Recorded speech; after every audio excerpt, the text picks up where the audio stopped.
Hey, Ricky and Karen, so good to see you. It's nighttime or evening time for you in Thailand, and for us, it's first thing in the morning. And I'm so glad that we can have this little conversation. It's so important for us. Obviously, with you being halfway around the world, we don't see you that often. But still, somehow with all of the realities of COVID-19, we it seems like we're even more separated than we were before, doesn't it? But we don't have to be, and we want to use the medium that we can to just stay in touch and let you know that we're with you. We haven't forgotten about you, and gives you a chance to sort of express your heart and what's going on for you on your end. So thank you for doing this at the end of your day. Hey, just give us a personal update. What's been going on for you in the last 5 or 6 months or so? Sure. Hi, everybody at church. Um, yeah, we've really appreciated your prayers and your continued giving and just supporting us.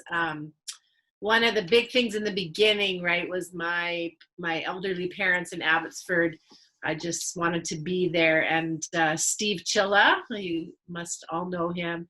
He offered just to do their grocery runs for a long time. So we have felt the love and support from you guys there.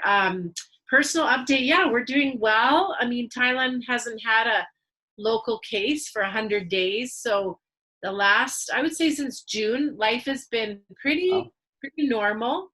Um, Probably on a personal note, the only thing that's a bit hard is just we had planned to be home for the summer, spend time with our three girls who are not in Thailand. And so that's probably the hardest thing is just missing yeah, our daughters and then, family, Ricky's family, my family. And we can leave Thailand, no problem if we wanted to, but we can't get back. So we are plugging yeah, away, hoping that the borders open.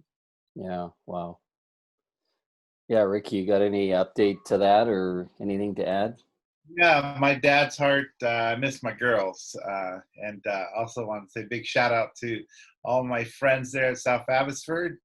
We would have hoped to have been there and seen you guys this summer, Yeah, but God had other plans. So we're hoping at the latest next summer. How about that? So it's going to yeah. be a great Let's reunion.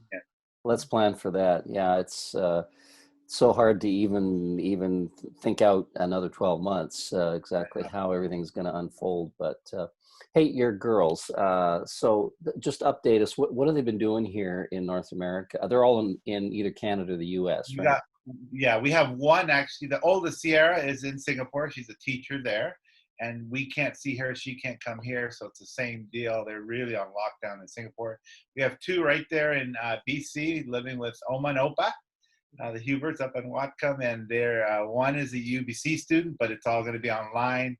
And the other one just is working at Leps Farm and also going to be teaching some there in the area as a substitute teacher. Great. And then the youngest, Ari, is with us here in Thailand, and she's in her final year of high school and hoping to go to Trinity next year.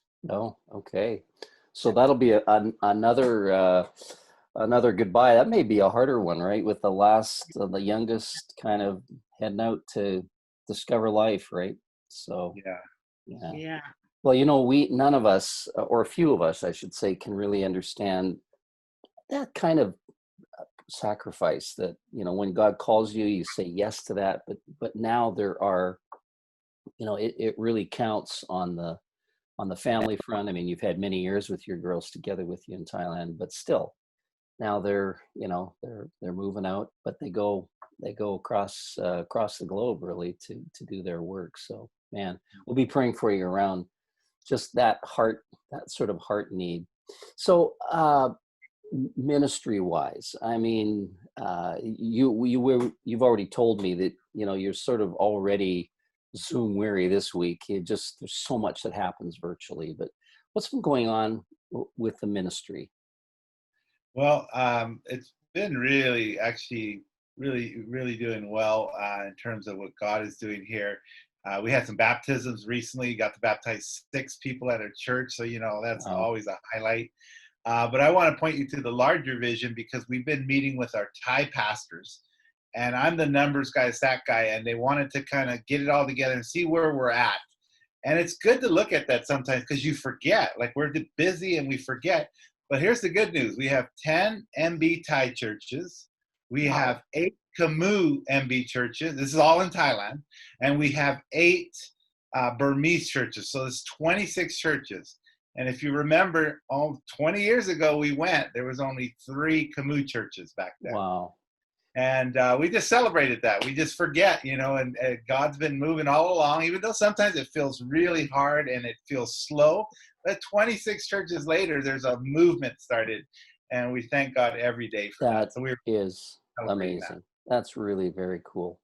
Now, have you've said there hasn't been a lot of recent cases, but are churches now, are they able to gather? Can these communities be together in worship and fellowship and so on and so forth? Yeah, they're still practicing all the stuff that we have to: mask wearing, social distancing, contact tracing everywhere you go. But yeah, churches can be, and our churches are all smaller anyways, but churches can generally meet 50 and under. But here's the thing. It's like the government's kind of testing it. They're really worried about that second wave. But you're starting to see the mask come off and nobody's saying anything. But you still have to wear them when you go to any kind of public setting, especially with government officials, the malls. But it's starting to be less and less.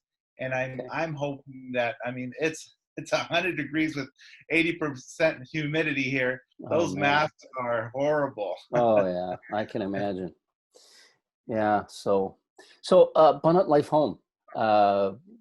What's been happening, not just with your resident children, but you've got kids that have grown up through the system. They've gone on to life as well. So yeah, we are praising God that no one's been sick.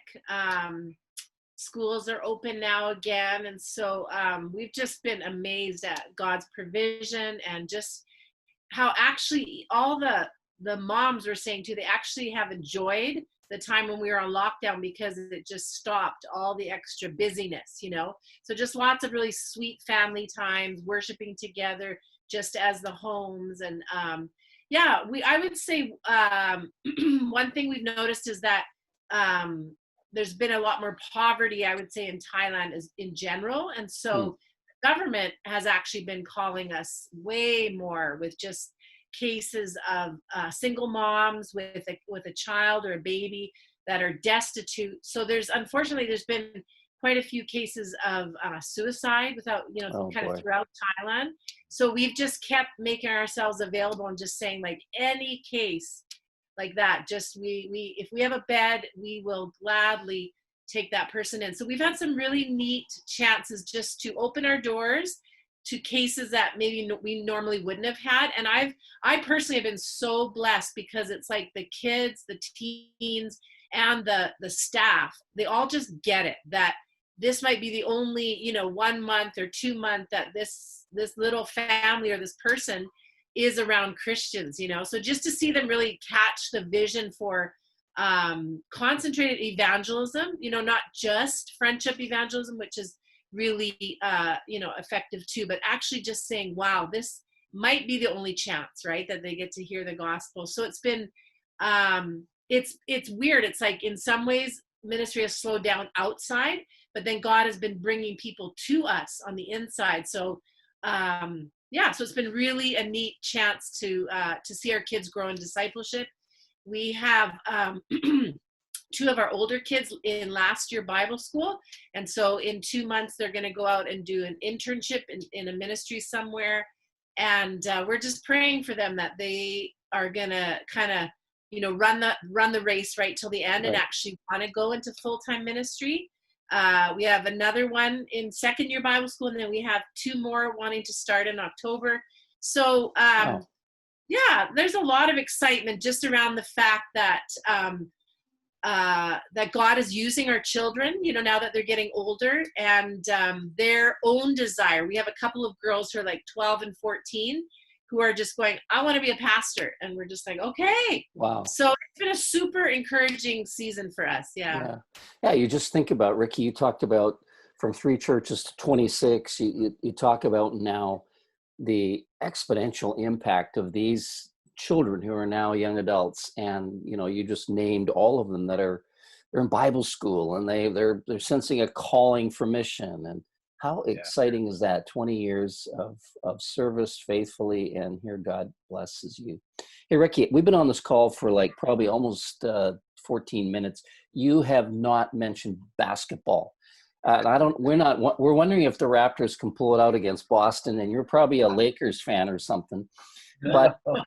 But anyway, basketball's been a big deal and part of your ministry. Like, what's happened with all of that?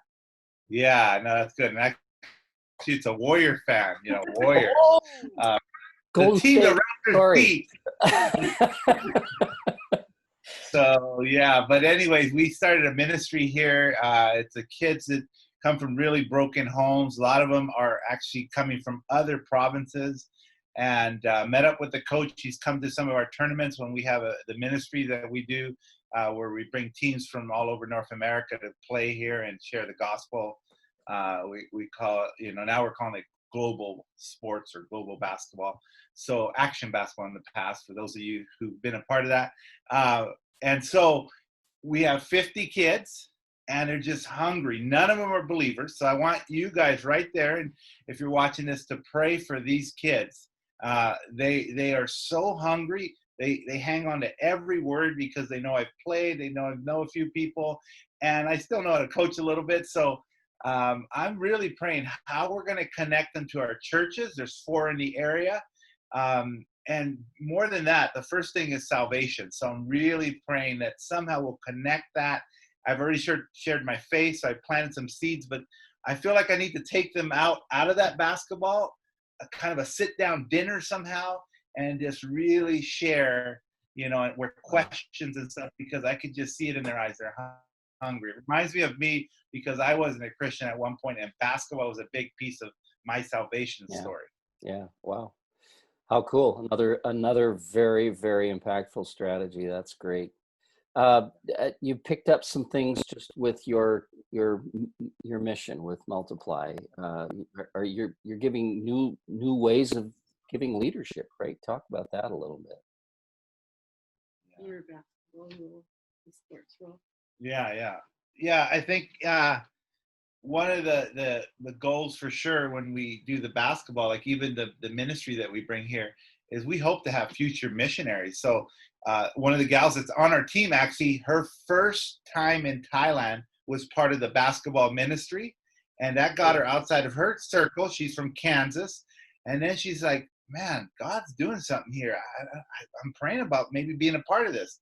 Long story short, she's a long-term missionary, Katie Mount from Kansas. Really? Joanna Chapa, another gal, she's in Peru and currently home because of COVID, but same thing, came here on a sports team and just said, wow, I would love to come back full-time. We didn't get her to Thailand. That's okay. Can't get them all. But she went to Peru.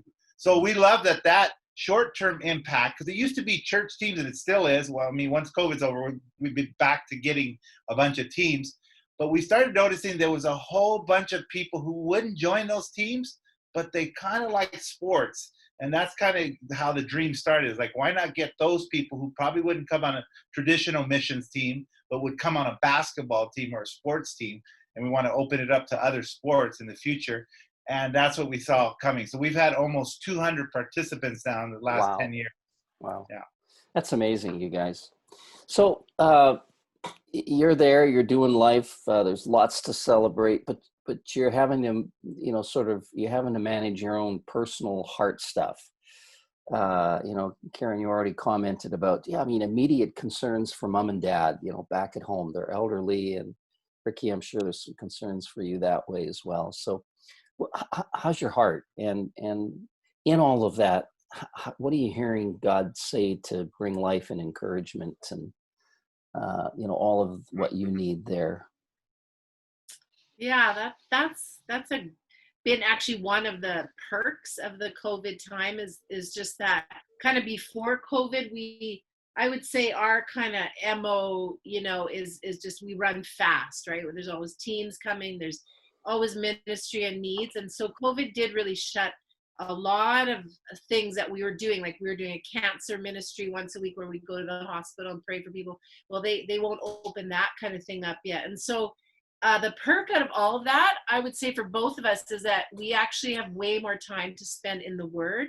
And we're doing a book together called Soul Care. Every morning we read out loud to each other, with each other, and I've just found myself in the Psalms a lot, Yeah. and we've been going bike riding together, and often we'll just feel like the Lord is giving us a picture of just how enormous He is. Like I saw this kind of picture in my head of Jesus just standing on the ocean as we were riding our bikes.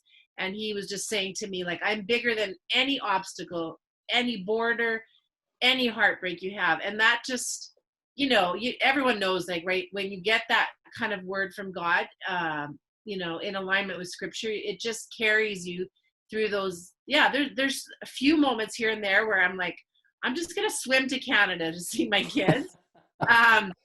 But then I go back to the Psalms, and I just am really comforted that God is sovereign, and it's true. He's bigger than any COVID, any crisis, anything. And so I would say 99.9% of the time we're full of joy and faith and trusting that, just like you guys are going through the new wineskin, kind of figuring everything out. We're trusting that this is actually going to bring revival to the churches in Thailand. So we try and keep our eyes on the positive and just, try and expect big things from God still. Yeah. Yeah, my heart, for sure, there's times where it just feels full. I talk about, the churches and us gathering, and man, it's just really fun to see this little dream that happened way back when we were still trying to figure out what we were going to do in life, to go 20 years now, and just to think God has birthed this new little movement here in Thailand with our MBs. Just a little piece of the pie here, but that there's no way your heart can't be full, because that's what we came for. We said, Lord, we want to start a church planning movement, and it's starting. And so our hearts are full. A lot of work to do for sure. And sometimes it feels like we're that close from everything blowing up, but that's church planning. And so it's full, but there's days where it feels like there's something missing. And I think that missing is just the family stuff we've talked about, really wanting to be together. Yeah. And we see it in our girls too. Yeah. Really kind of hurting sometimes. We're a really close family. And so that's tough, just like it is for a lot of us who can't see our friends and family right now. My parents are deceased, so I have a brother and sister who I miss also. So yeah, that's been difficult for sure. Yeah. Well, guys, as we've talked here for just a few minutes, I mean, I'm picking up on some things that we need to just grab a hold with you. So just where you were right now, the heart stuff at a personal level. I mean, you're doing well, and but you're not with three of your girls at least, and that's hard. And we just hear that. We probably don't even know how hard that is, and the parents and the extended family, and just your continued concern for them and your longing to be with them. So we want to continue to pray that God will meet that need in your heart and bring that hope and encouragement that you need as well. Then there's the celebration. I mean, 20 years, churches, 26 of them.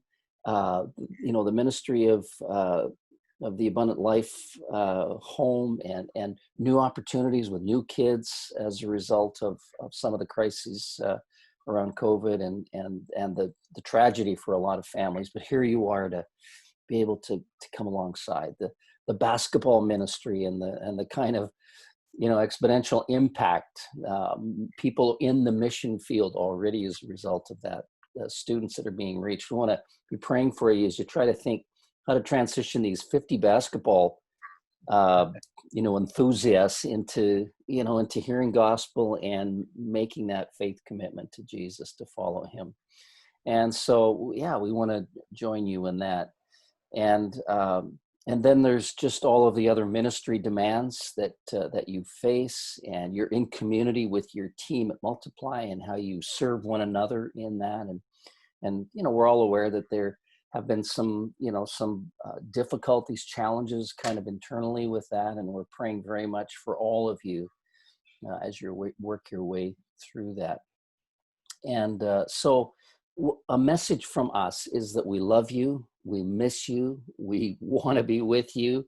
We'd love to come and be with you, see you there, and you here with us. And we trust that those opportunities will come. But know that you're not alone, you're not forgotten. And in any and every way, we're on with you on this mission. So God bless you guys. And I know it's getting close to having a good sleep. So we wish you good night, and in every way, God's full and complete abundant blessing. Thanks a lot. Thank you Thank so you. much. Yeah, it means a lot to us. We love you guys and Yeah. miss you guys for sure. So thanks. Keep praying for us.